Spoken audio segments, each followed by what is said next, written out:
Hey everyone, welcome to That Pedal Show. Dan here. Mick here, hello. And that was the intro to I Will Always Love You by Indeed. Celine Houston. Yeah. Welcome to the show. If you're new here, welcome. If you're not new here, welcome back. Indeed. What we thought we'd do today, Mick and I are still a bit fizzy from the gigs we did with Andy Timmons. And we got to ask a bunch of questions from the people who were there about some sounds we were using.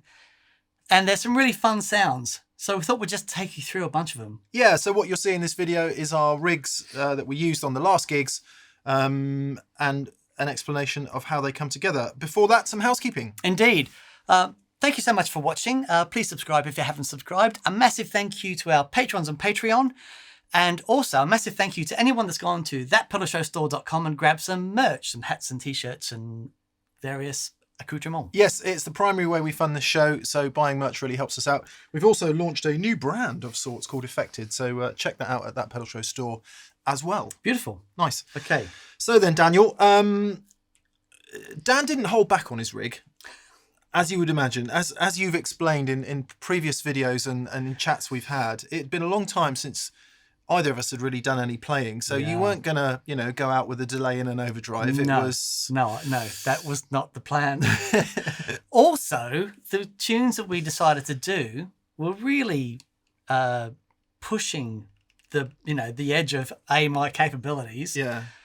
But sonically, I wanted to make sure that we're at least in the ballpark. Yeah. There's a lot going on in some of these tunes. So it just made me think we should find a set list from somewhere so we don't forget anything. But we'll do that in a sec. Yeah.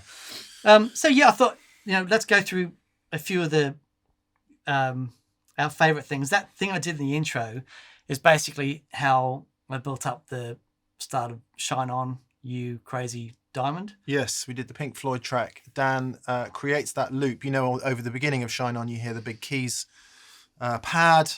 Dan was approximating some of that. Yeah, and even though we did have Jack on the gigs, and he eventually brought that pad in, but I'm like, Jack, just step back for a minute. I'm going to have some fun.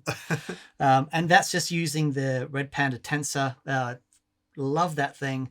It's like having reel-to-reel tape that you can just manipulate in real time. It's really great. So it's in that breed of kind of modern, what we might think of as mini or micro loopers.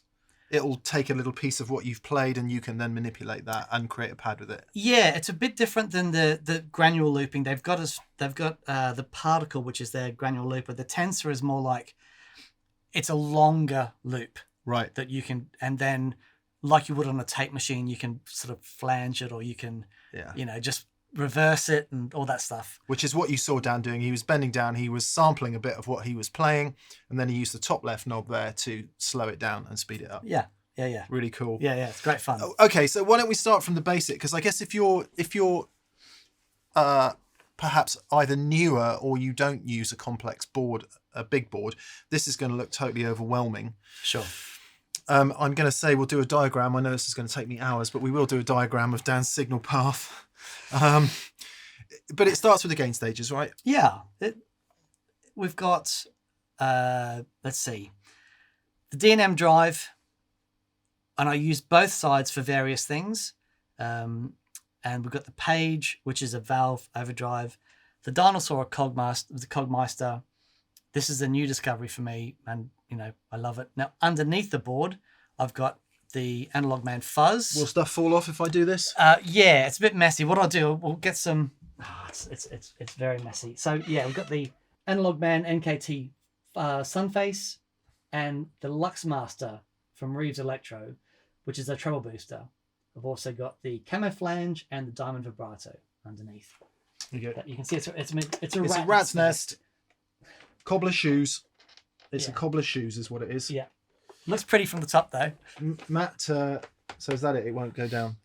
No, because I've put something... Anyway, yeah. I've had my old Strat refretted recently, and I asked Matt Gleason, who did the refret, what his guitars were like, and he used the analogy of a cobbler's shoes. Oh, apparently nice. Cobblers always have the worst shoes. Right. And Dan has the untidiest rat's nest under there. There we go. All right, let's hear some stuff then. Sure. Let's hear your gain stages. Okay, well, let's start with the amps then. I've got my matchless, the DC30 or the HC30 and the 2x12. and the Lazy J J20. Now they're set up to do quite different things. They're always on together, but they're set up quite differently. So the J20 by itself is driving a bit. Okay, so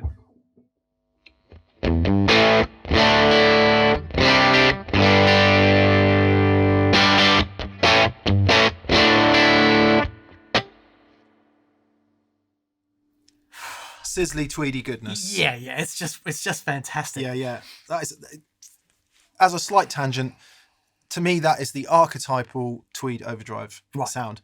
If it was louder, if it was a bassman, it would have more bottom end and it would be flubbing out there a bit. But that, when people say, what does a tweed amp sound like? I'd go, it sounds like that. Yeah. Now the challenge I've got is that that's how that amp sounds at that volume level, right? As soon as we change volume levels, and I've got to adjust things in the amplifier. So I've got to find that balance, because it's really important that amp is breaking up, on the edge of breakup, so that, if I hit it, it's like breaks up. But if I play, pull it back a little bit, it cleans up. As soon as I change volume, obviously that all changes. But that's how that amp is set. Then I've got the matchless, which is this.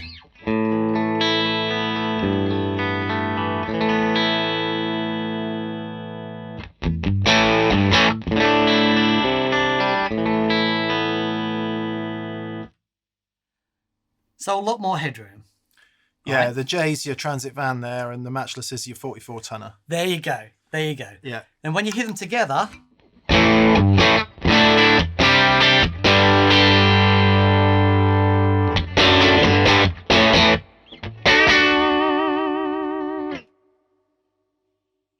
so good. It's so hilarious. When we set the levels before we get going for the video, I'm like, hit it, Dan, and you find an extra 6 dB when we start filming. Really? Every time. Every single time.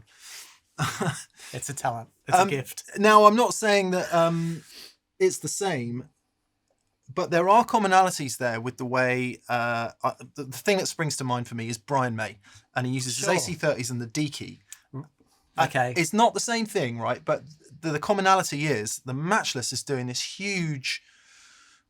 higher headroom sound that is really fast and has amazing transient. And the J has a different relationship with mid-range character, and it breaks up and it squashes and it compresses in a different way. Very much. And the two together are a really magic thing. What's interesting is that's the matchless in low power mode in 15 watts, right? Because what I found was to get the matchless in a place where it is still open and dynamic, but not, in the high power mode, I turn it up, it's like amazing. But actually, gig volume, it's too loud. Right. So I've got to put it on the 15 watt mode, turn the master volume off, right? So that's just open. Yeah. But at 15 watts, it's just right. For the sound you want. For the sound I want. Because you want it to break up a bit. I want it to be still dynamic. I still want to have that lovely matchless thing. So it does still break up, but it has more headroom than the J. So that's interesting. You've got no pedals on at the moment. No pedals. And just hit that again.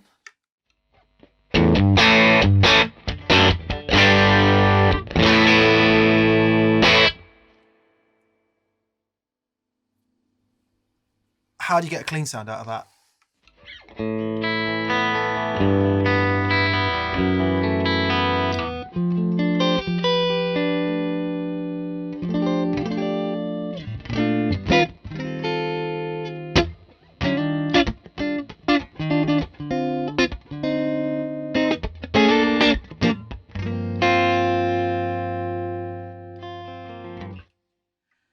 That's what I was hoping you were going to do. Yeah. So it's all off here. All off here, right? It's all dynamic. So yeah, it's really interesting. Without all the stuff that we've gone over these past, however, years and years and years, I wouldn't be doing it like this. Yeah. You know what I mean? But it's like, no, set up the dynamic sound, and there's so much you can get off here. Yeah. So that's the bass tone, and then everything else is added on. So if I add the page to that, the page, it's not a high gain thing. It's a low gain valve overdrive, but that then puts those amps into a different range. So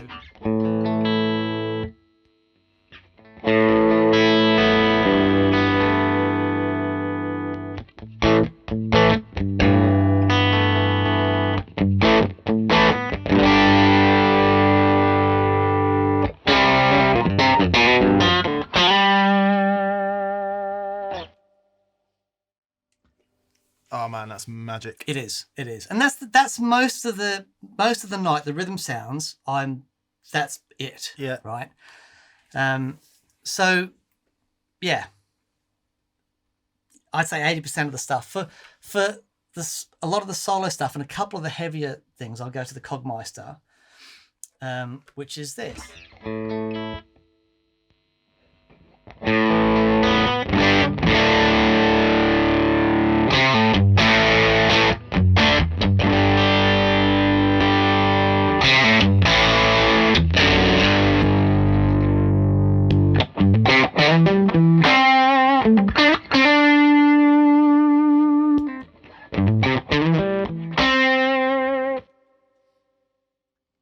So I don't use those other sides of it. I just use that center, the center thing. It just works beautifully. I really love it, especially with the Telecaster. It's unusual for Dan. Dan would normally have everything turned on. I normally would. Yeah. And just stack them into each other. But yeah, that's when I heard that, I'm like, oh, that's going to work. That's going to work for me. That's great. Yeah. And you've got the mid shift in the central position. You probably heard briefly there. We have done a longer demo of the Cogmeister, so you can hear what the other two sides do. But the front end push bit made it more trebly and overdriven. The solo bit gives you that push in the mids. Yeah. So you can poke out. Yeah. It's great. When you want that push over the cliff. Where do you go? Where do you go? So, yeah, that's, and that's like, the basic gain stages. Then I'll use the treble booster for a solo sound, which I'll show you in a bit. But that's the basic gain stages. The thing about all of those sounds is everything will clean up from the volume control, So do you always use... So one of the things that was interesting about the Andy Timmons video, if you haven't watched that, please watch it from a couple of weeks ago, is he wouldn't necessarily have, this pedal would be for that song, this pedal is for that song. He would just have a great deal of shades of gain. Yeah. And however he's feeling at that time, it might be this one, it might be that one, it might be that combination, it might be this combination. Sure. Same? So, no. Because I've actually set up the rig specifically for songs. Yeah. Because there's lots of different elements of the song. So, for example, if I'm in the verse in Shine On, I've got the flanger going into the page, into the reverb, and you get the...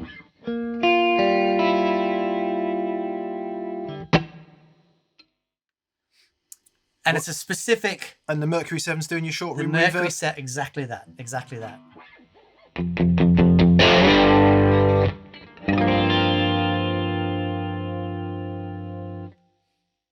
Flanger. Yep. Page. Mercury7. Indeed. However, the flanger is only going to 1 amp. Right. So... Let me guess which. Indeed. So if I take the matchless. If I take the matchless out of the equation, you get this. And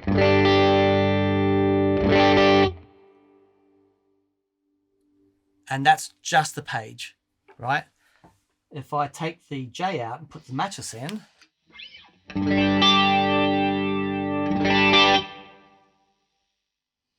flanger, page, Mercury7. The flanger's underneath, by the way. Then I put them both in.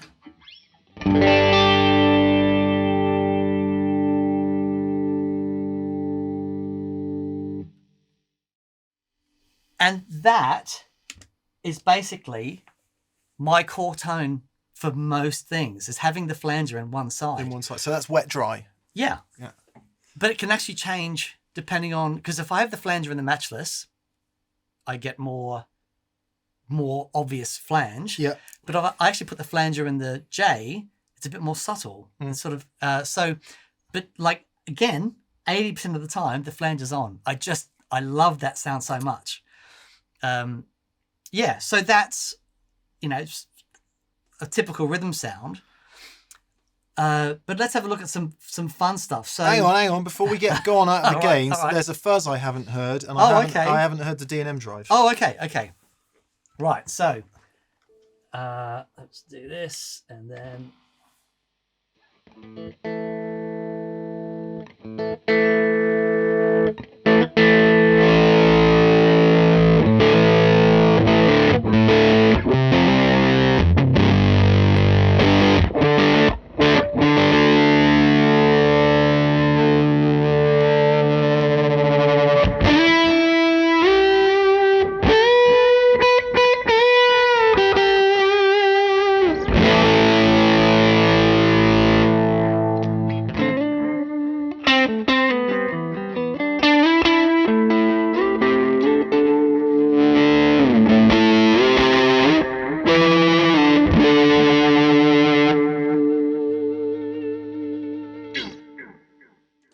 That's your NKT Analogman fuzz. Yeah, yeah.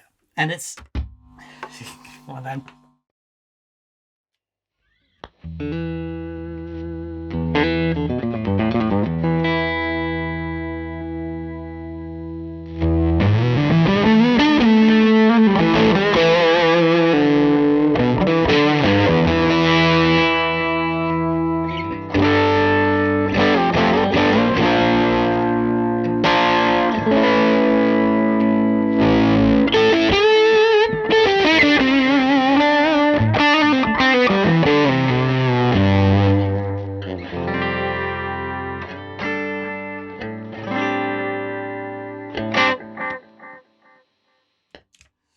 Oh, sorry. It's all right. Yeah, it's a glorious thing. So it's I can't a glorious resist. thing. Can't resist the fuzz wherever there is one. Yeah, okay. And then the treble booster, which I'll use if I go to... It's generally the treble booster into the page. Yeah.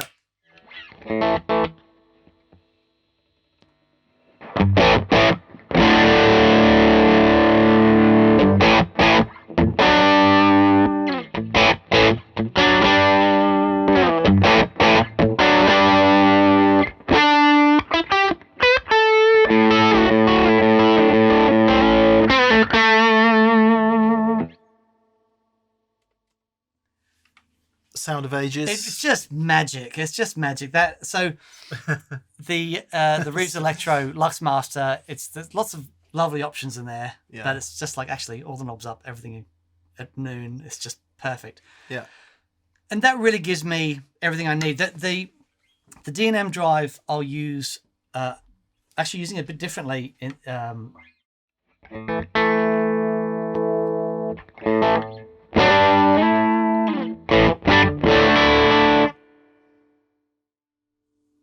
whereas the page is really warm, the D&M Drive's got a bit more sizzle on the top end.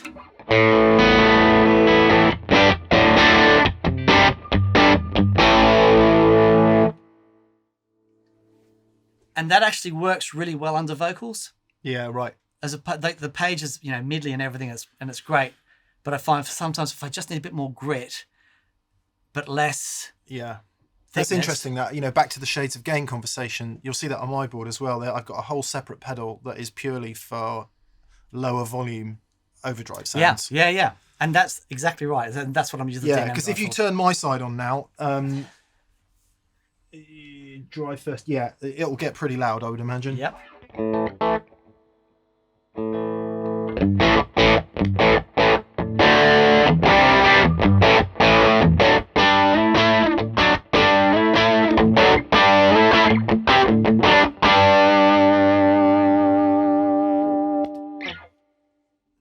That's not as bad as I thought it was going to be because the amps are limiting. So it's just pushing the amps into more overdrive. Exactly. Really And nice. that's the balancing act I've got to play, right? Yeah. Because the way I've got the amp set up. So it's interesting in the context of what you'll see in my rig because it's absolute volume is critical in Dan's sound because if he turns up or down from there, the everything changes. Gain structure of the amps and the harmonic structure of the amps will change significantly. Yeah. So at sound check, everyone just plugs in, turns on, it's all great, and I'm there going, everyone just give me a minute. Because it's the sound of the amp you're relying on as much as anything else. 100%. Yeah. Yeah. Interesting. Okay. So we've heard a bit of the flanger. Yep. What other modulation have we got then? Harmonious Monk? Yeah, the Harmonious Monk. So if I go to, let's try. No chorus, Dan. Well, who needs chorus? When you got this.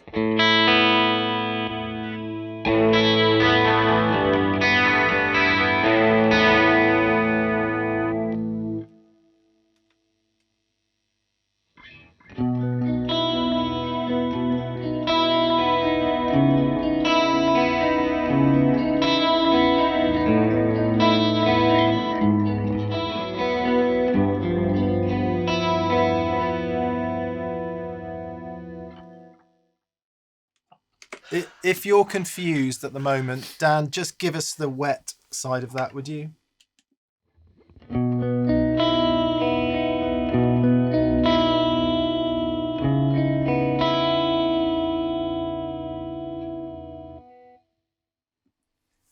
So this is one of those examples.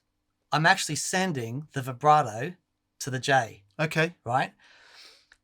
Because the vibrato is very warm, and into the J that's limiting, it works really beautifully. What I don't want to do is warm up the pristine top end of the matchless. Right. Right?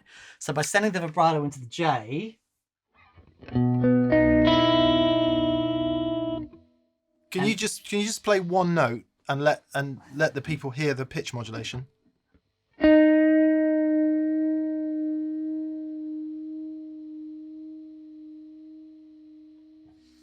So vibrato is modulating the pitch only. Yep. And then the DC30. No modulation when you mix them.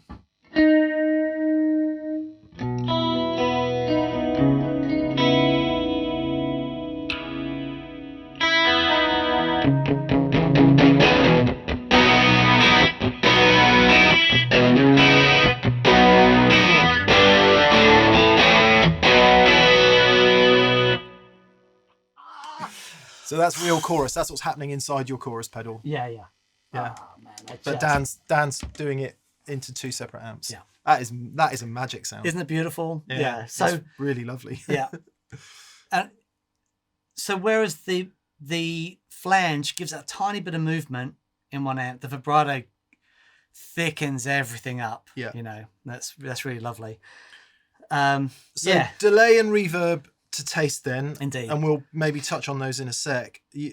Dan made some otherworldly noises in a couple of key parts of the set. Sure. So we did Owner of a Lonely Heart, and so the riff sound was fairly simple.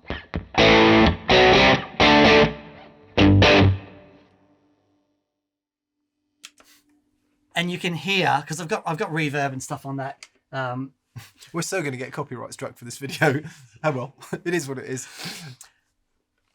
But that was sort of in the verse after your humongous intro. You'll hear that in a minute. You know, so that's just the page, and you know. But the other thing about that sound is I can then just ease back on it, and it gives me the.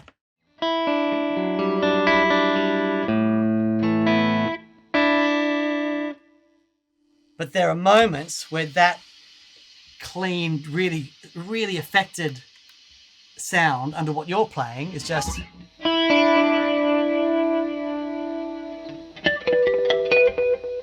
Whatever it is that you do, and I'll just play those two notes.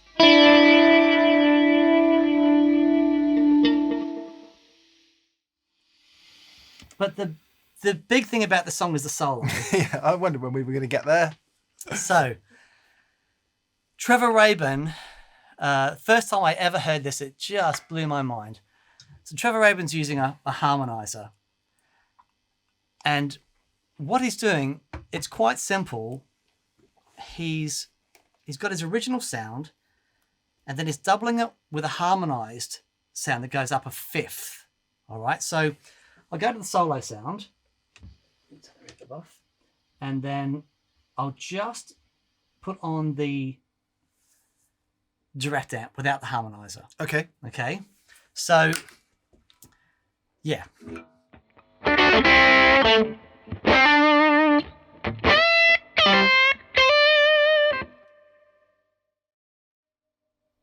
Just really simple. Averagely nice There you go. lead sound. There you go. But now if you hear the harmonizer.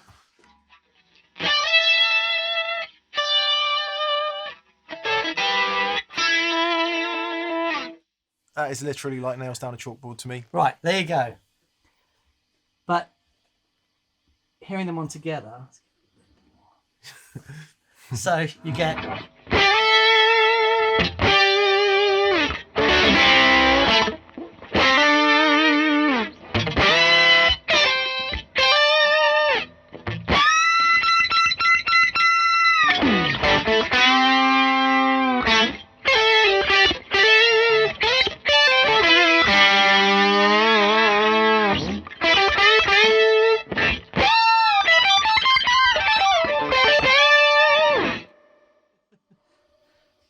But yeah, again, without the harmonizer.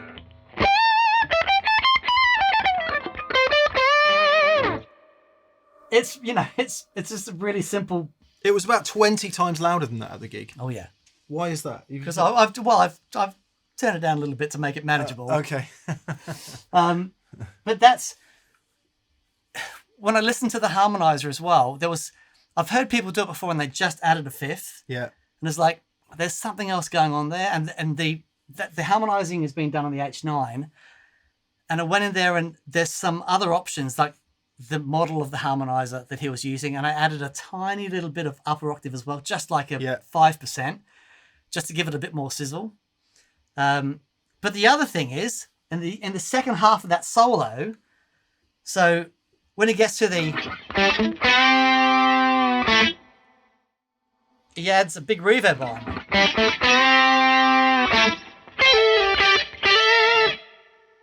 So in this, like I kicked that on halfway through because the first half was really dry. Yeah. So anyway, that's the level of detail. It was massive. I wonder if that might have been an addition, a post addition, when they were mixing. They were mixing, and they were panning and that, Trevor adding Horn did stuff. that, didn't he? I think. Trevor Rabin. The producer. Oh, Trevor Horn. Yes, sorry. I think. Yes, right. I think. No doubt the comments will tell us if we're wrong or not. So that's that, and that was like loads of fun. And the other thing I used the H9 for. It was a highlight of the gig, actually. There was a couple of solo moments in the gig, and that was definitely one of them. And you could sort of see the first few rows going, oh, how's he going to do this? What's he doing? But it's ever since I heard that song when I was a kid, it's like, one day I want to play that. Yeah. It was really fun. Yeah. So what you've done there, what Dan has done is set up banks.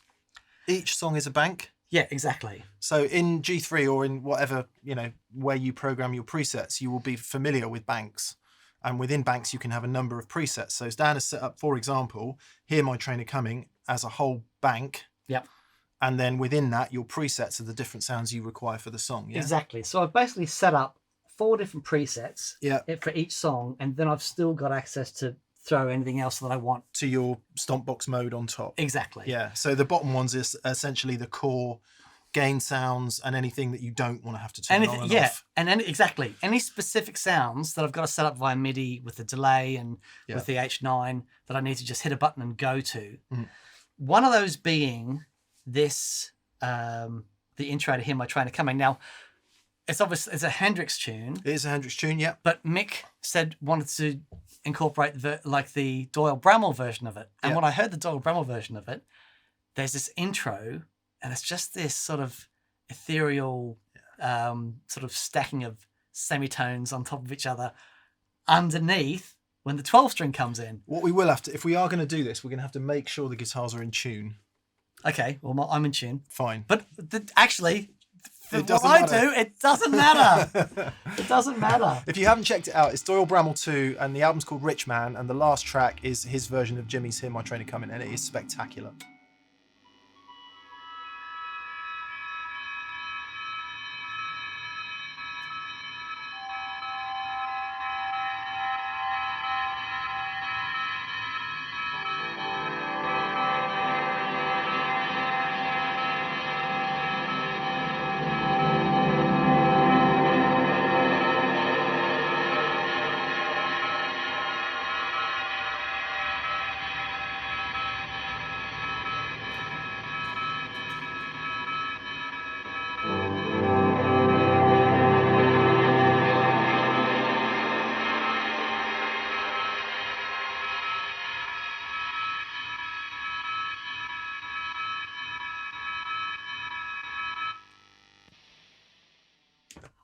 I really hope that worked. So Dan's creating a pad there using the mood as the granular looper. Yep. What was doing the pitch shifting and all that? The H9. The H9. So you've got it in pitch shifting mode. Yep. It's creating a pitch shift. Yep. You then loop that with the mood. Yep. And do all the stuff over the top of it. Exactly. See, for all those people who go, why don't you do something more creative with pedals? What's interesting is when there's a gig, that's what he does, because there's a purpose for which to do it. Yeah, and it was. I mean, paying pending watts again. It was arresting. It was like, what's that? Everyone assumed it was the keys. It's not. It's Dan. But 2 guitars doing songs like this is like you get so much scope Yeah. to do this stuff. Well, you do. Yeah.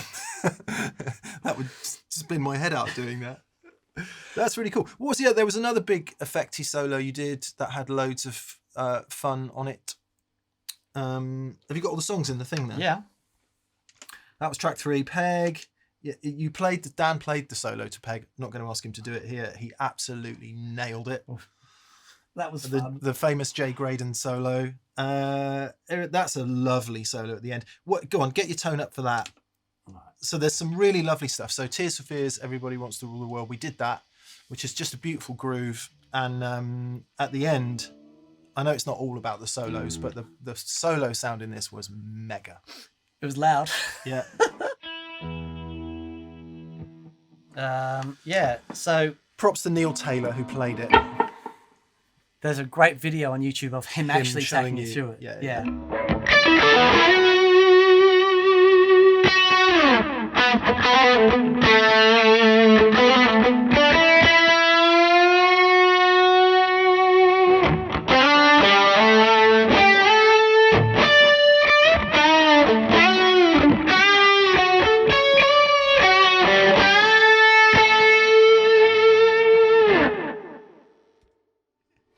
Something like that. It's amazing, isn't it? 2 weeks ago, I've forgotten pretty much everything already. Yeah. It's really quickly heading south. But yeah, that's the really big, thick. So what was doing that? That's the treble booster into the page, into the Cogmeister, with delay and reverb, and also the vibrato. It's interesting because when you hear it like that, it's crazy wet. Crazy. So much delay and reverb, and yet in the context of the gig, it just mess. Because that's how much delay and reverb is going to be on the mix, right? It's going to be absolutely soaked in it. Yeah. Done post, we don't have the option of that because, or presumably some of it done post. We don't really have the option of that because we don't have a sound engineer out front doing all the post stuff. So you've got to create it in AMP. Indeed. We did three shows, and every time you played it, the first note was like, yeah, there it is, lovely and loud, full. Yeah, just a great sound. What I love about doing songs that aren't jammy, yeah, you know what I mean, songs that you got to learn the arrangements to, and you got to get a bit specific about the guitar tones. I just find them so much more rewarding after you've learnt them. If you can pull them off, because every time you go to play it, it's a risk. And there was a night I didn't nail it. You know what I mean? It's like, okay, I'm right on the edge here. But if you do it and you nail it, man alive, it feels great. Yeah, it's good. It's so great. It's good. Let's just quickly bang through the tracks there, can you? So I can remember. That's you. Yeah, baby. I'll do a bit on that one. Oh, this was nice. Dan played a really beautiful blues solo in this. And so we did a Ray Charles song called Drown in My Own Tears, and all the rest of the songs are like full of chorus and delay and reverb and, over the top, massive noises from the whole band. We deliberately wanted to do a song in the set, which for those of you playing bands, you'll know this. If you do that song, do you want a Lester? That'd be all right. Yeah, no, actually, yeah, your Lester would be great. Dan played a Les Paul on this. And I didn't bring my Lester in specifically so I could use yours. And it's that point in the set where it goes poof, and everyone just has time to go for a pee or listen to the quiet song. And so it required a different approach. Yeah. So it was just neck pickup, but really quiet, right?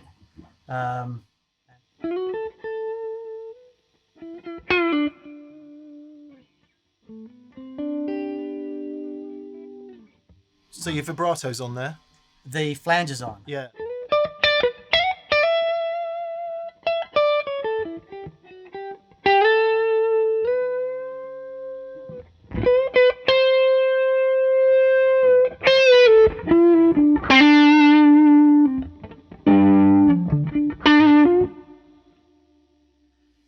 Yeah, man. Really, really, really simple, but and I specifically just played a couple of notes, Yeah. and just let the guitar do all the work. But that's for me, having that little bit of modulation in one side, it just gives that little bit of movement. It keeps it really interesting. Yeah. Conclusions from Dan's rig there then. Loads and loads of gain options, loads and loads of colours of, you know, light overdrive to really heavy overdrive, fuzz, treble booster, all that kind of thing, which once you get your head around it, you can sit in the track where you need to sit it. Yeah. Yeah. But married with a really creative use of granular looping, of, you know, kind of in the moment tape manipulation, delay and reverb, pitch shifting. It's the full gamut of creation, isn't it? I had to like use all the powers that I have, because again, I wanted it to be memorable. As in, they've done some work and they've really had a go at getting these right. You know what I mean? Because the tunes are really hard to learn. Yeah, they're way outside of my comfort zone. Yeah, but you know, I would say that we did a pretty good job. We did an absolutely fine job. Yeah. But the sound, getting those, and again, not trying to nail the sound, but there are parts of, there are things that are worth putting the time into, like the harmonized solo in, in Owner of a Lonely Heart and all that sort of stuff. It's like, okay, I'm going to have my core tones, but there are things that I really want to try and nail. Yeah. And that was just so much fun. Cool. All right, nice walkthrough. We'll do a finger snap. Ready? And we're back in the room.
This is what has given me an existential crisis, hearing this, your thing. Now, we have done a video on this. So how it's set up and everything you can watch in a previous video. But essentially, the reason I chose this rig, truthfully, is that I knew we'd never get 6 guitar amps across the stage. Really? Yep. And so my stage Very footprint... considerate of you. My stage footprint is this. Well, because Andy's the talent, right? So he needs the run of the show. Sure. So then I think, right, okay, because I get really... I'm not OCD, and I've used that term incorrectly a few times, but I get really weird about if A, the aesthetic isn't right, Sure. and B, if I've got to have like 1 amp on a chair, either side of the bass rig, I wouldn't have been able to do that. Okay. Dan did that, and he's not worried about those kind of things. No, whatever amps farther away from me, I turn up louder. I just realised how sad that guitar stand looks there. I know, because on my guitars at home, I've got a couple of guitars that are sort of MIA. Yeah, I got to rectify it, Dan, because it's so sad. It's making me feel a little bit sad in my brain. Okay. So we'll just donate some instruments to. There you go. That's very kind. Thank you. That's very kind. That's better. Thank you. Do you notice I've got the new Gravity ones as well, so they match. Oh, okay. Yeah, anyway. Nice. So I went for a smaller footprint, but I wanted to retain the wet dry thing. And you can see that in the previous video where I'm using a stereo power amp essentially to do wet dry, but it is also doing stereo. Yeah. Because the reverb is stereo, everything else is wet dry. The other thing so Dan and I are very lucky, I guess, in a way, in that we are used to using two fairly powerful amps side by side, and the amount of spread you get from that is significant. Yeah. And I'm used to that. So I also needed something that I knew that was going to make a huge sound, such a dense mix, and I figured that the power amp, the Electro voice speakers, the sort of vertical stack, and the nature of the preamps meant that it didn't matter what Dan and Andy did, I could always be heard. Yes, you could. And not be heard in a kind of engulfing, take over the whole show kind of way, but in a present where it needs to be. Yeah, totally. So that was the reason for choosing this over something like the 2-Rock and a Victory V140 or something like that. So it just... it made sense for these gigs. That was the idea, and actually in practice it really worked. It really did. So here we are. What is required when you go straight into a power amp, and this is covered in the other video, is some kind of preamp. If you don't have any preamp, you get this.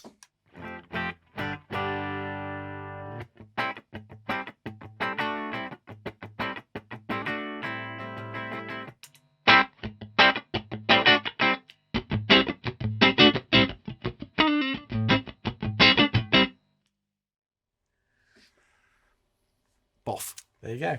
And then that's the clean sound, which I've very rarely used, but it is a lovely, present, clean sound. If I add a bit of reverb, just listen to the highs.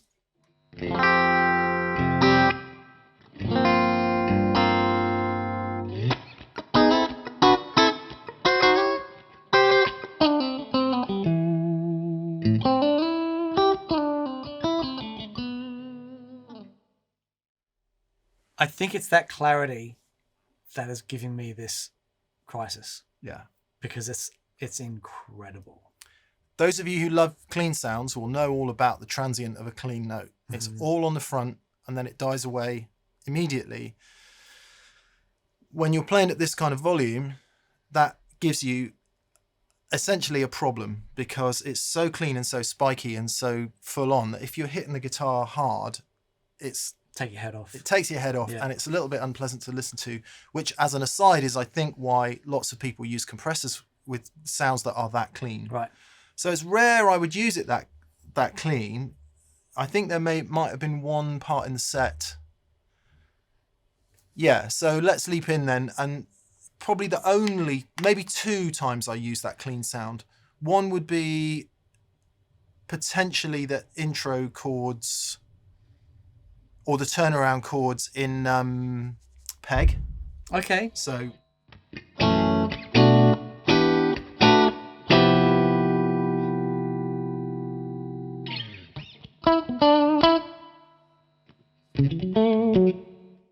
Not with that reverb. Reverb I got on most of the night is the room reverb.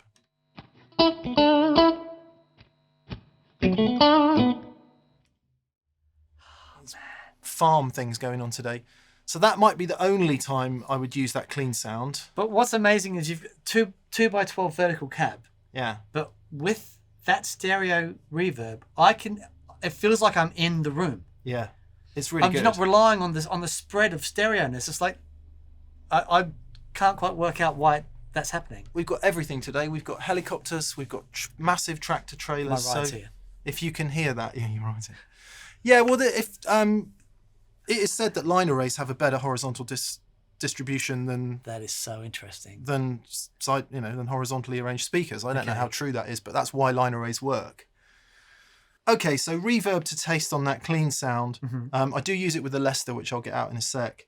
The other way it might get used is with a bit of chorus on it, depending on to taste. Because in a dense mix, you can get away with a bit more wetness in the sound, I think. Yes. So...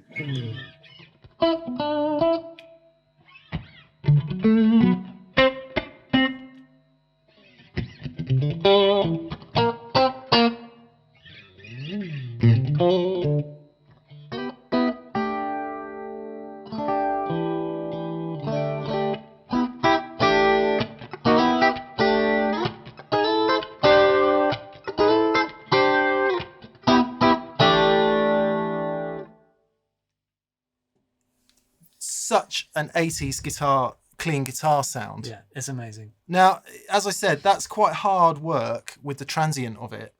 That's right. That chorus is only going through one side. Is that right? Yes. Okay. Yeah, so I've got the chorus set up wet dry. All the wet effects, or at least the chorus and the delay, come out of the bottom speaker. Right. And the Top one is... it doesn't have chorus and delay, but everything else, including the monk, does go to both. Right. Which you'll hear in a sec. Now, so if I am struggling with that transient, I'd kick on my first gain stage. Right. Which is... So this is doing the first... Think about that as the first bit of your deluxe reverb. It's the preamp of your deluxe reverb, more or less. It's actually more closely modelled on a Dumble Overdrive Special clean channel. That's what it is. Okay. I'd then kick on the next gain stage. Okay. So here's what that sounds like with the volume up full.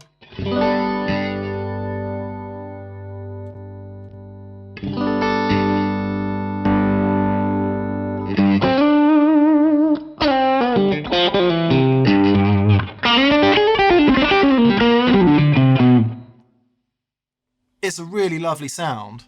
It sounds like I'm in the studio and it's like I've been working for days to try and craft a perfect studio guitar sound. It is amazing.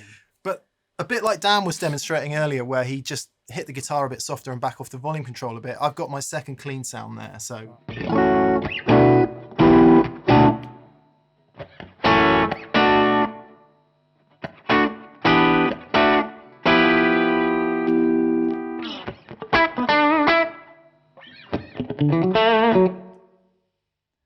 Lot darker, lot more in the mids, but what that does is it sits back in the mix a bit and doesn't give me that huge transient on the clean sound. It's not as nice a sound, but it is handy to have it there. And I guess between those two, a bit like you were saying with the Page and the whatever it was, the Cogmeister. The Cogmeister. That's where you are most of the time, yeah. And that's where I am most of the time, under the vocals and all of that. So, you'll hear the rest of it in a second. The only exception to that is, I also said I had a separate overdrive pedal that is set up to do heavy overdrive at a lower volume, because once I get into my gain sound, it starts to get loud, right?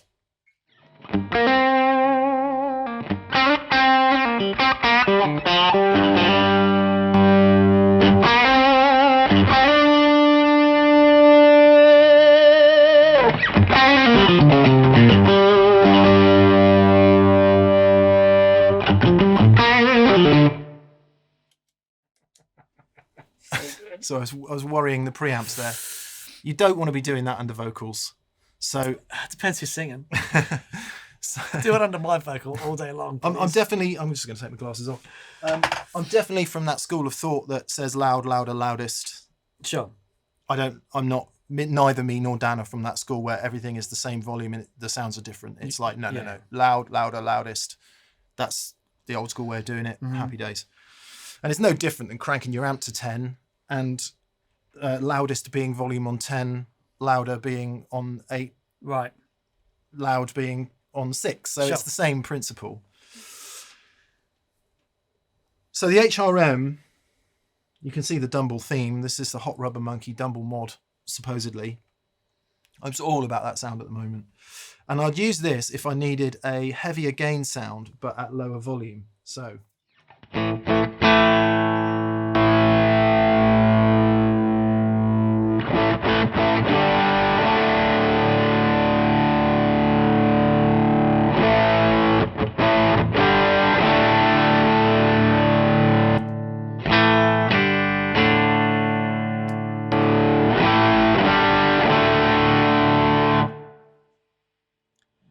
The transients are actually louder in the clean sound. It's so massive. It is so massive. Well, the EVs can handle all the frequencies, so you can run plenty of bass. And I'd use that for, let's talk about specific songs. Sorry it's taking so long to get there. So Dan was talking about Owner of a Lonely Heart.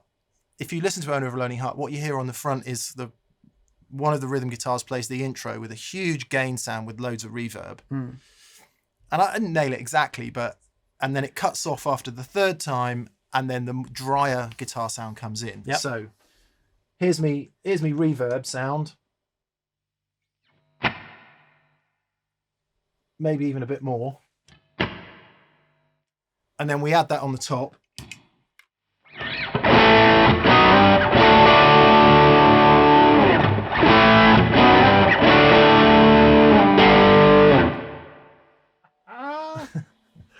Oh man. So it's not exactly the right sound, but it has the weight, right? It's a good stab at it in the context of a live band mix. So that's the purpose of having that second overdrive pedal there. Because if I were to use my normal gain sound and turn the volume down, I'd lose the overdrive. Mm-hmm. And that's useful if you've got to play a heavy rhythm part. So when we're playing Black Knight at the end, it's too loud to riff away on it on the heavy lead sound. Sure. So when we're giving it all the...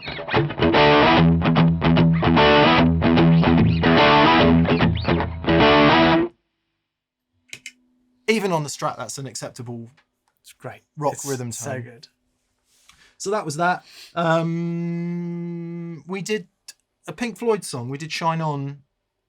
And it's so funny. If you read forums about what David Gilmour didn't use, all the pedals that they said he used, whenever I plug them in, it never sounds much like David Gilmour. Right. So as we've discussed many times on the show before, it's going for a flavour. Yeah, going for that vibe. Of that. And if you think about the lead parts as Shine On kicks off, Dan's put that pad down underneath. I'd probably go for a quarter and a dotted 8 style delay, even though I don't even know if there is delay on it, but it fills it out in a live context.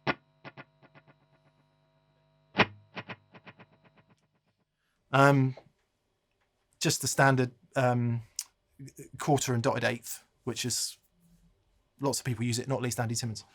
Again, reverb to taste. I may or may not use reverb depending on how the room is and how the feel is. Mm.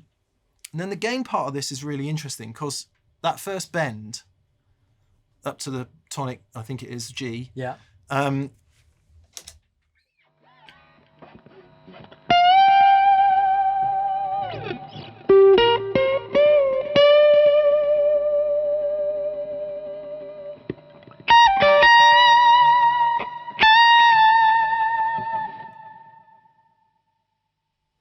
When you dig in, that breakup is just perfect. Depending on what's going on, I then might naughty it up a bit with the clon. So the clon's underneath, and so that was full up on the guitar, right?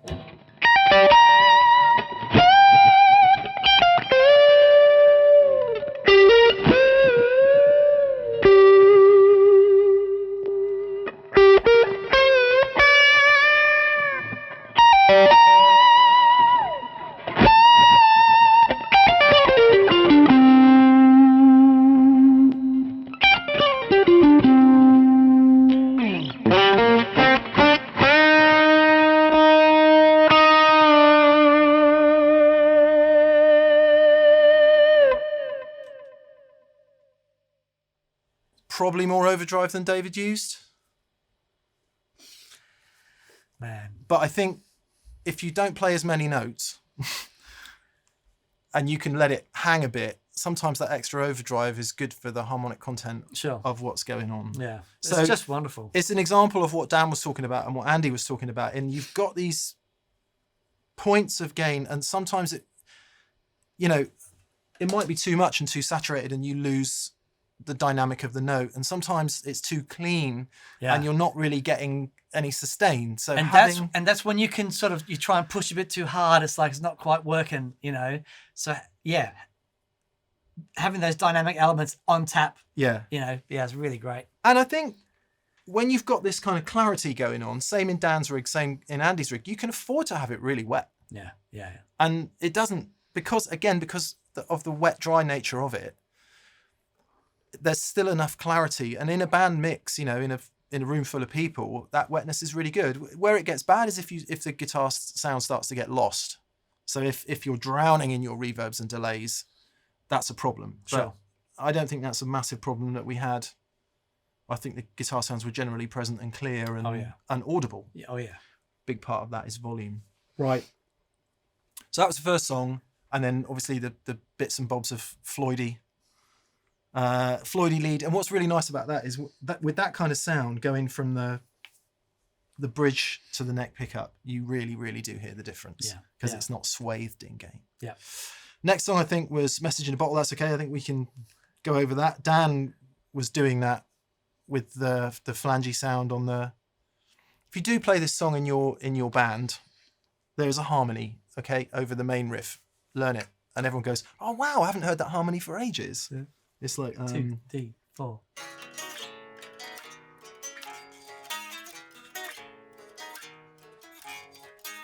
Okay, so learn the harmony, and that's really cool. Third song is where it starts to get fun for me anyway, because the 12 string comes out. Yeah. Here we go, some editing magic. And this is the Doyle Bramall song, Hear My Trainer Coming. And however bad this is going to sound, I bought this guitar specifically for that song at this gig. That's detail. That's commitment. I mean, we wanted a 12 string anyway, but that was the perfect excuse. What I'll do is I'll put a comedy 5 days later caption in here.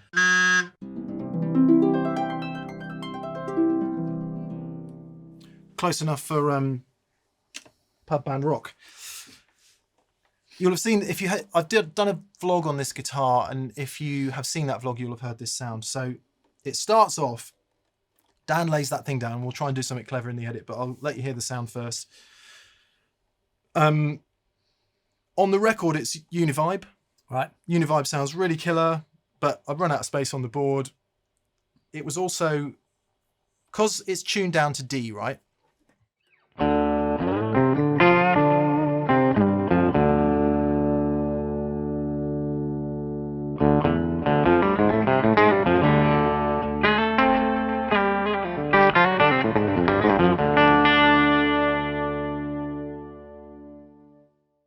By the time we had some overdrive to that,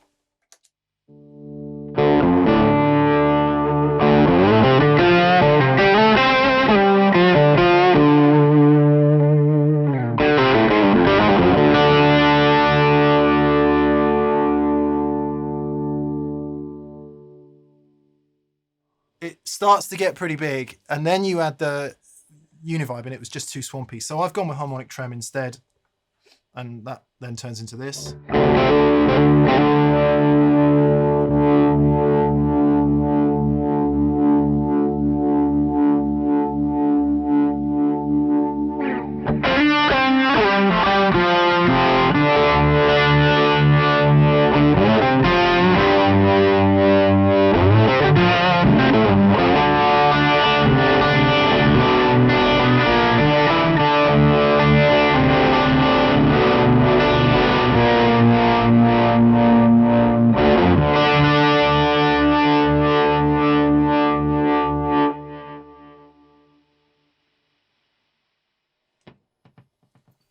Delay, reverb, the whole 9 yards. Magic bit of editing there, by the way. No, I haven't done that bit yet.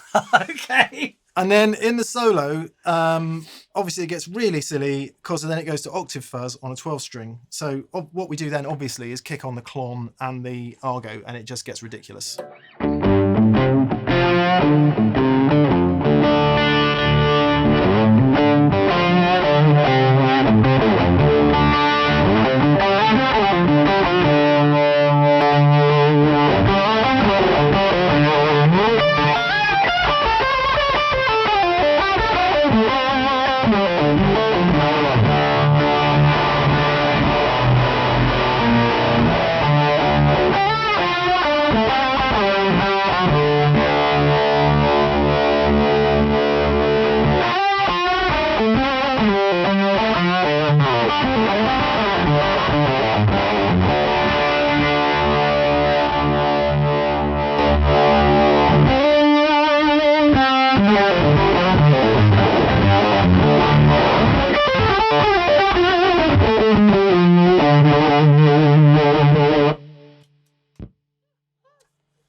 Much ridiculousness. Actually, the octave was getting a bit lost there, so I'm not quite sure what that's all about.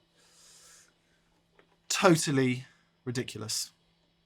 But brilliant. Yeah, so let's see if we can recreate that beginning tone then. this may or it may not work.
Honestly, it's extraordinary. That may or may not have worked. It was brilliant. It was brilliant. So there you go. That's how. That was all that fun.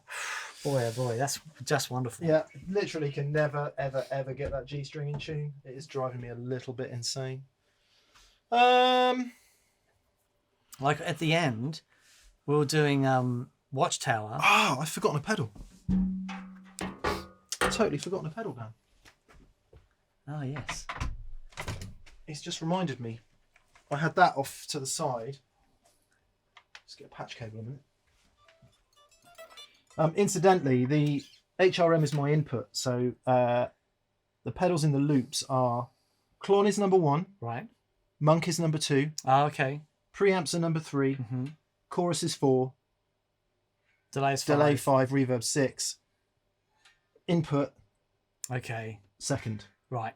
Because they're going into your gain stages. Yeah. Right. Nice. So in order to add the wah-wah, I just add this on the front like that. We'll put that down there. Sorry you can't see it. You will be able to hear it. The wah got used in 2 parts of the set. Mm-hmm. One in the middle of Owner of a Lonely Heart. Yep. In my solo. And I don't know exactly what I was supposed to be playing, but the rhythm guitar is going.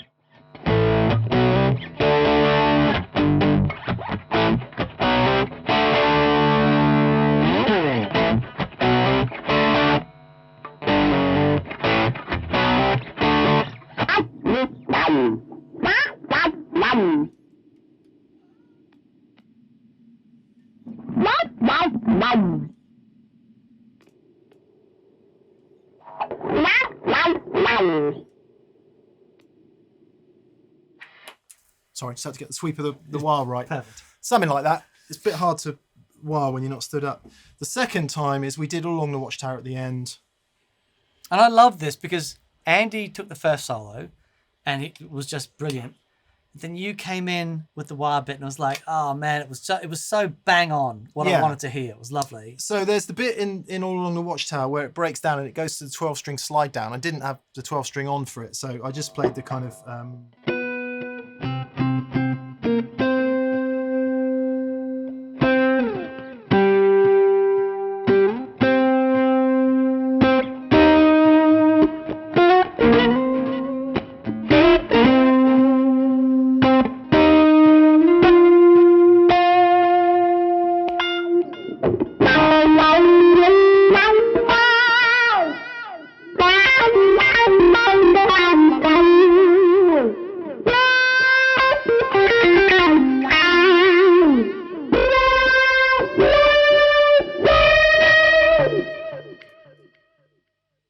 So good.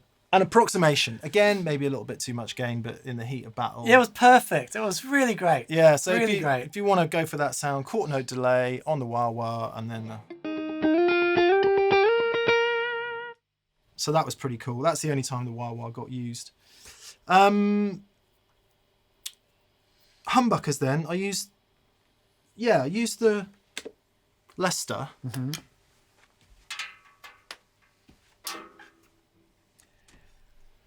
So legend has it that Lukather played the Rosanna solo on a Les Paul through a modified deluxe reverb. Right. Dan and I had designs of starting the song on the Strat and moving to the Les Paul before the solo, but I just couldn't get my head around that. Right. Because the beginning of Rosanna by Toto, it's kind of a, to me anyway, it's like the chorusy clean sound.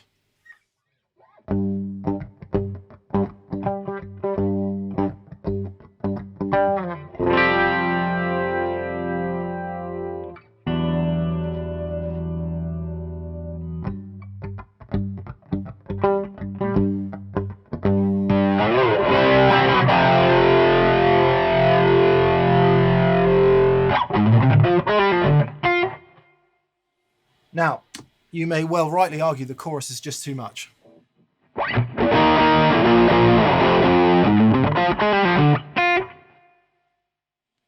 That's an example of the HRM being that heavy gained low volume. But not getting in the way of anything. But not getting in the way over the singing. But if you wanted a bit more...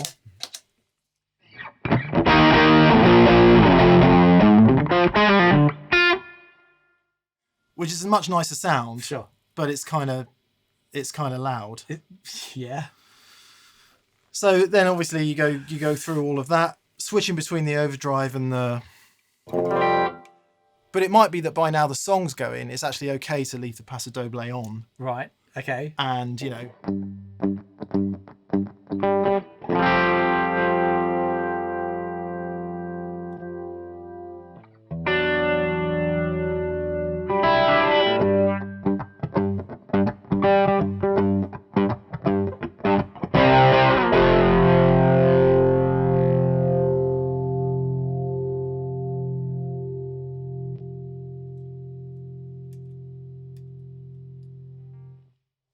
There must be delay on the solo.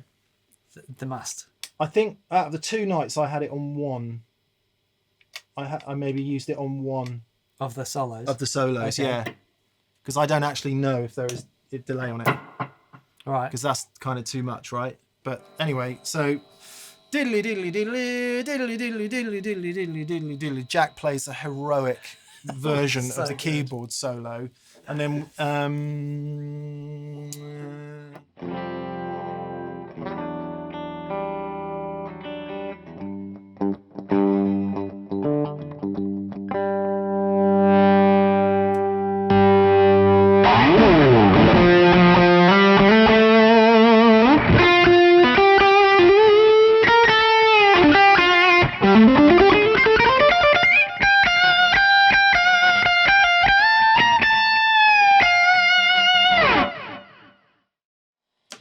there it is with delay.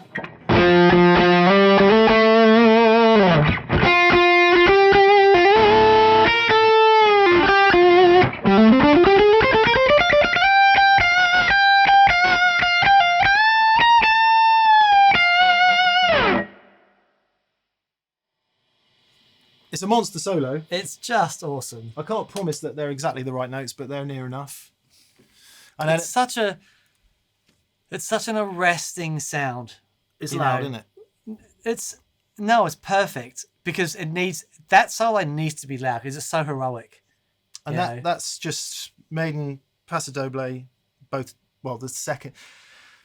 I should have said this earlier. The Paso Doble is 2 page DSs in one box, right? But they're never on together.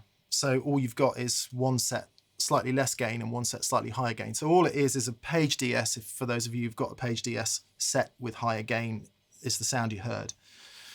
At the end, he plays that mental bit that I just can't play. But anyway, it was a really good excuse to wig out, to hear the Leicester. Yeah. So we stick the delay on for that, bit of reverb in the heavy gain sound, and it's just, well, I had a nice time, but.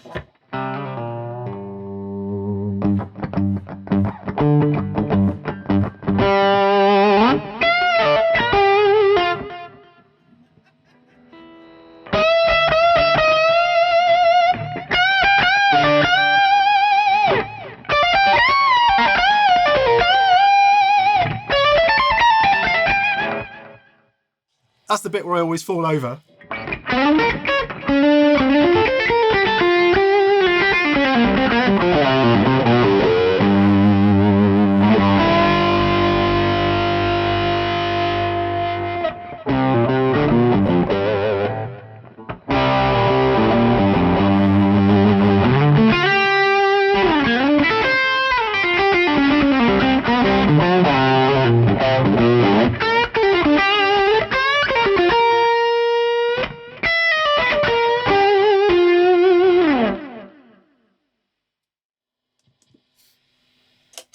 24 bars of that makes a happy boy. Man, it is one of the best solo tones.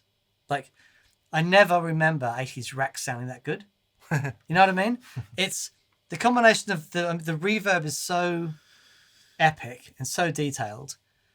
But I just think the preamps. It's so regular viewers of the show will know that Dan and I, for years and years and years, and still indeed, like amps just on the edge and then gain stacking with solid state overdrives, you know, the pedals that we've known and love all these years. I'm definitely in a kind of, I'm really enjoying the Valve preamp overdrive route at the moment. Yeah, it is amazing. In a big way. Yep. The articulation of it is really serious. Yeah. Especially with a guitar like this, which is, you know, lovely and resonant and all the rest of it. And then your job is to basically hold on, because wrestle the bear. Every single tiny little inflection that you want to give it comes out the speaker, and that can be tough. Maybe not so bad when you stood on stage and you're full of adrenaline and 4 or 5 songs in, but like cold in here, it's, whoa, man, that's,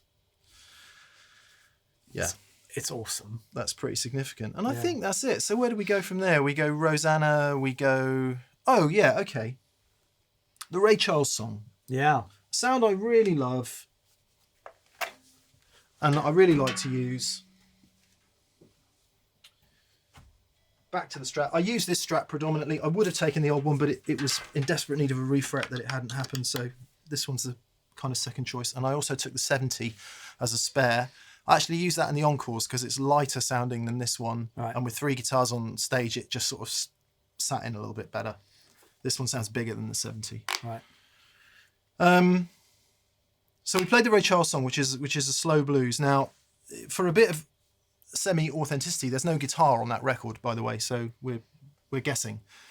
I like the short room reverb and a slapback delay. With no reverb, you've got this pretty flat sounding thing.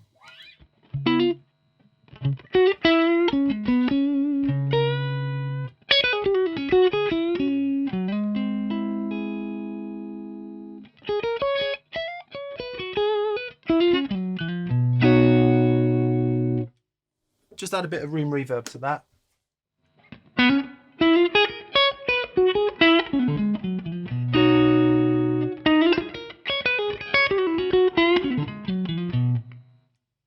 Much nicer. And then we'll add a slapback delay to that as well.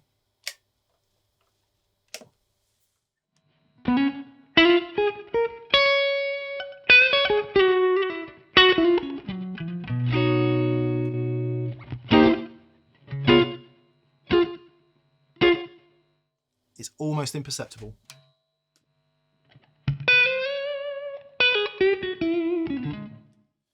And then... Sorry, I need to just give me the lead for a second. I need to experience that. That's just wonderful.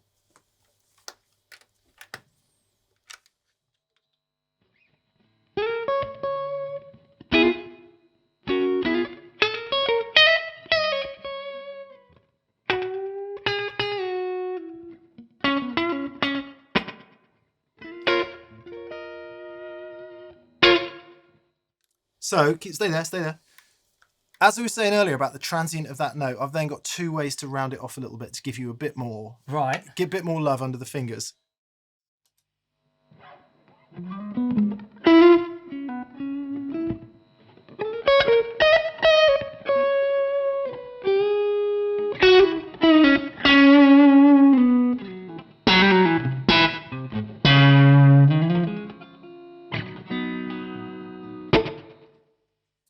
So it takes the transient away and just gives you a bit more. Yeah.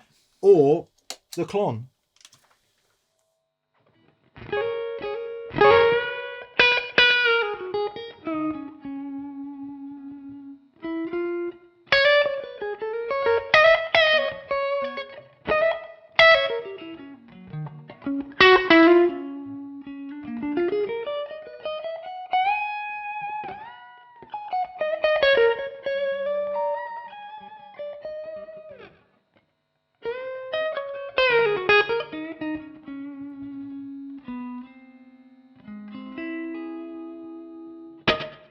Far out, man. I knew you were going to do that. And then finally, stay, sit, wait. Good girl. The Paso Doble and the Klon together, and here you've got to use your volume control.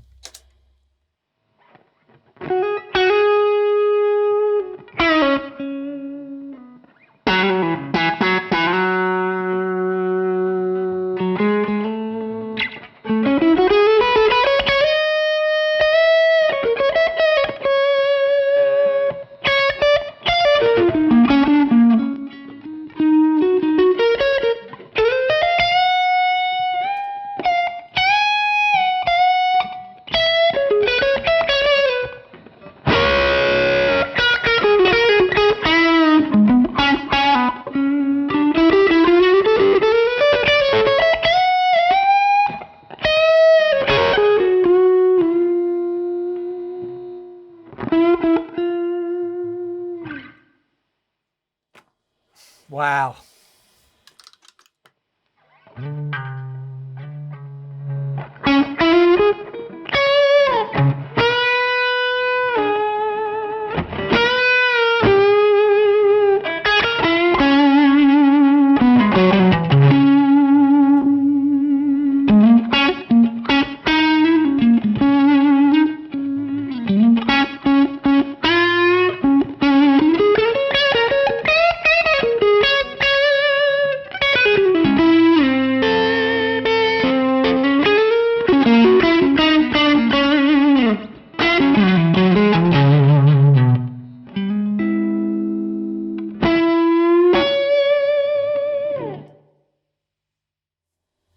It is dialed in so perfectly for the Strat.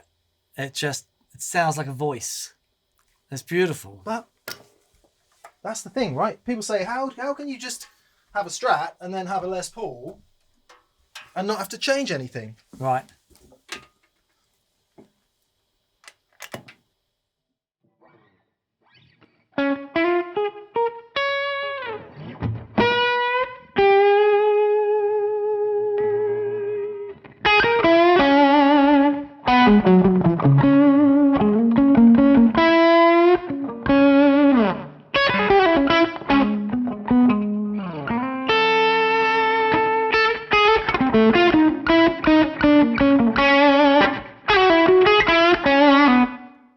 So now that's probably a bit too much gain, right? Lester's pushing it in, so we'll just do that.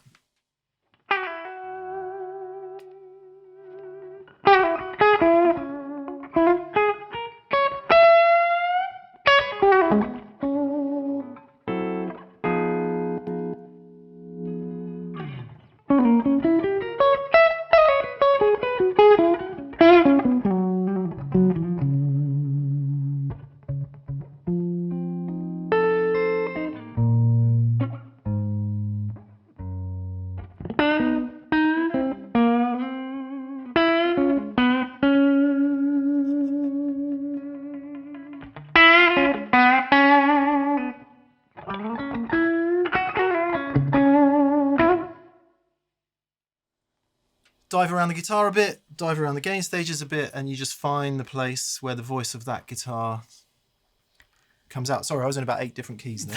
I think, but that's the thing, right, with the amount of detail sonically in your rig, is you can get so much out of the guitars. You know, swapping, because there you really hear the difference between the Strats and, you know, not just from humbuckers to single coils, but it's like, no, for this Strat, I want the 70s. It's got that, you know, bit of a different attack. For this one, this song suits better the 61. And there's no great EQ problem there, is there? You just dive around the guitar and find the place. Yeah. And that, I think that's the nature of having everything set as kind of open and as in that point of allowing you most latitude to move. Yeah. And then, I don't know, like 10 gigs in, you really, really know where you are with it. Sure. 3 gigs in, by the end of the 3rd gig, I was like, oh yeah, okay. This is starting to feel comfortable. It's really beautiful, man. That sounds amazing. Yeah, I'm you know, there are elements of this kind of rig that I prefer over my 2-rock. Right. And there are elements of the 2-rock I definitely prefer. The one big thing I'm missing is spring reverb. Sure, okay. I love spring reverb and I'm missing that here. Sure, you could get a spring reverb emulation pedal, but they don't. In some ways, they always sound worse than actual spring reverb to me. Sure. So I'm happy to go with the rooms and the small plates. Right. And the stupid stuff as well, you know. You've got to have a stupid reverb as well.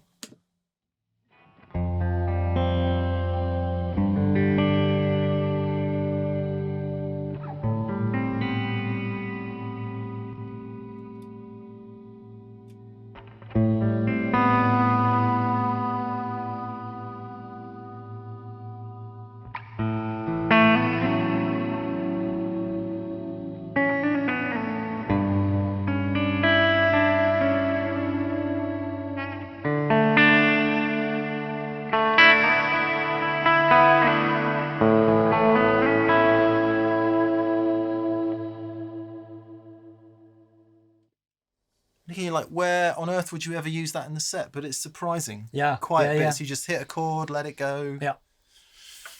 Yeah. Wonderful. So we'll ask the question we were going to ask before. What changes on your board for the next project? That's a really great question, because it might be that I'm using preamps and effects returns. Give it a go. Don't get me wrong, I really love the sound of those two amps together. It's really, really great.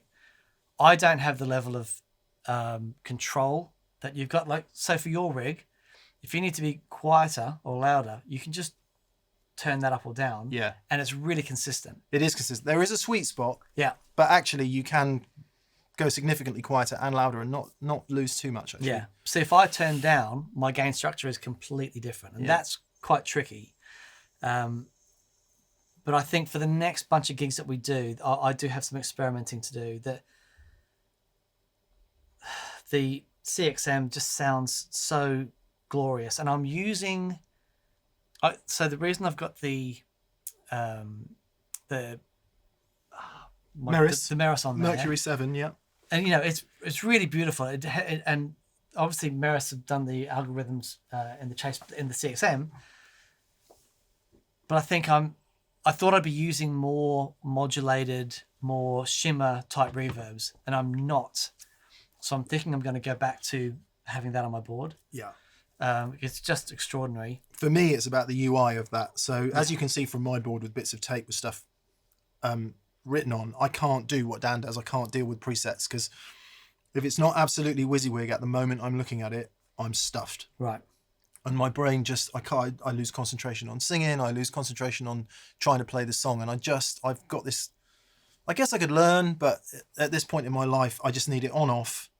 And on the odd occasion where you've got to turn 3 things on and 4 things off, I will put some patches in. Sure. But generally, I just like the on off. Yeah. And so, I'm using G3 for the signal routing options, because it lets me do parallel and stereo. Yeah. But for the sonic integrity of it, that's... And the same with the CXM. Yes, it sounds great, but I can work it. I can change my reverb settings in between a line of a song. Yeah, right. And that, for me, Magic. is everything. Yeah. Now, it really does sound extraordinary. And I think from the first moment I heard your rig, and that level of detail is something I've gone, oh, that's... Yeah. Because I'm dealing with amp compression, amp limiting. Yeah. And so, and I love it and it's great, but when I hear the space, it's like, I can't get that. This rig and the video last week with Simon Jarrett from Kingsley Amplifiers has absolutely nailed it on for me as a purely personal opinion, that in a live context, I love high headroom power amps. Yeah. I love little amps like Champs and whatever, anything 15 watts and under. For recording, I just love them. And I actually find it much easier to record than this stuff. Right. But for live, I've got to have the headroom. Right. And it's sending me down a path of discovery of something I knew I would always love, but hadn't quite got to admitting it. Right. Okay. But I think that's where that clarity comes from. So, yeah, I mean, for me, I'm diving headlong down the Dumble route. Yeah, that's beautiful. It's beautiful. But largely thanks to the experience of using these preamps into a high headroom power amp. Right. They are supposed to sound, in the Dumble vein, if you like. Yeah. And there's a danger of conflicting high headroom and clarity with sterility. Yeah. You know what I mean? And it's not that at all. It can be. It can be, but you can't. High headroom doesn't mean sterile. No. It means if you've got if you've got detail that needs to be amplified, then high headroom is great. But within that detail is where you need to create the warmth and the compression and limiting. That all happens before you hit the high headroom power amp section, which you're doing with valve preamps and the clon, and so it's like, you can really hear the edge of the note, but when you play the solo on the Lester, it at no point does it sound processed or sterile. It just sounds freaking massive. It does sound massive and clear. Yeah. And you got to have your big boy boots on, or big person boots on, to want to play like that. And I'm definitely at a point where my playing needs some significant work for that to come out, but I'm willing to commit to it Yeah, because I want to play in that way. Yeah. That's the goal, is to have the amp and the sound give you the information back to improve your playing. beautiful. And I want that. So, okay, so we need to get you plugged into some pre's and some powers then, Yeah, Dan. I think so. I think I'm gonna have a, All right. yeah, it'll be fun. All right. Well, that was a long one. Thank you for sticking with it. Yeah, great. Yeah, thank you so much for watching. Again, please subscribe if you haven't already subscribed. A massive thank you to our patrons on Patreon. Thank you. Yes, there's monthly giveaways, and we also do the VCQ podcast for you guys from the Monday. So, yeah, thank you very much. Massive thank you to anyone that's gone to thatpedalshowstore.com and grabbed some merch, t-shirts and pedals and strings and hats. And Thank you. Yeah, Thank you for doing that. wonderful. That pedal shop in the USA. Indeed. If you want to buy some stuff, you're in the USA or Canada, hit up thatpedalshop.com. And what else? Our preferred retailers Yes, in the UK and Europe is, would be Anderton's Music of Guildford in Surrey. and our dear friends in Australia. Pedal Empire of Brisbane in Queensland. Beautiful, beautiful. Actually, is that a point of consternation among the Americans? Australians? What's that? Queensland? No, No? no, No, right. because it's I've never heard it said quite like that. It's just Queensland. New South Wales. Yeah, is a right. thing. Victoria, Queen Victoria. Yeah, of course. It's all, God, that's a bit colonial, isn't it? Anyway, we'll see you next week for more fun. And on Monday for VCQ, if you want to ask us any questions about this stuff, do excuse the navel-gazing nature of this episode, but sometimes we have to do it. Indeed. Cheers, guys. Bye. Bye.